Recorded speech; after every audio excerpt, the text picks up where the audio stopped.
தமிழ்நாடு சட்டமன்ற தேர்தல் 2026 எந்தெந்த கட்சிகள் எவ்வளவு தொகுதி வெற்றி பெறும், அதாவது எந்தெந்த கட்சி கூட்டணிகள் எவ்வளவு தொகுதி வெற்றி பெறும் என்பதை வி டைம்ஸ் கருத்து கணிப்பு நடத்தியது.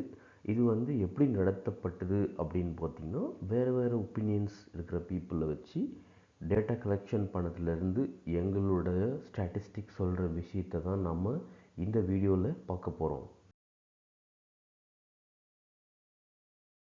ஸோ எங்களோட கருத்து கணிப்பு முடிவுப்படி பார்த்திங்கன்னா, ஏடிஎம்கே கூட்டணிக்கு அதிக வாய்ப்பு இருக்கிறதா சொல்லியிருக்கு. ஸோ அதில் பார்த்திங்கன்னா, ஏடிஎம்கே கூட்டணி 100லேருந்து 125 தொகுதிகளை, அதாவது ஏடிஎம்கே அதோட அலையன்ஸ் கட்சிகள் 100லேருந்து 125 தொகுதிகள் வெற்றி பெற வாய்ப்புள்ளது. அதே மாதிரி டிஎம்கே கூட்டணி 70லேருந்து 100 தொகுதிகளை வெற்றி பெற வாய்ப்பு இருக்குது. ஸோ புதுசாக ஆரம்பிச்சிருக்கிற டிவிகே கூட்டணி, அதாவது விஜய் தலைமையிலான டிவிகே கூட்டணி 6லேருந்து 15 தொகுதிகள். அது அதே மாதிரி என்டிகே, அதாவது சீமான் தலைமையில் இயங்குகிற நாம் தமிழர் கட்சி 5லேருந்து 8 தொகுதி.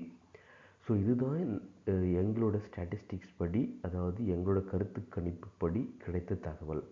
ஸோ அதாவது எடப்பாடி தலைமையில் இருக்கிற ஏடிஎம்கே கூட்டணிக்கு 100லேருந்து 125 தொகுதியும் வெற்றி தொகுதிகள்.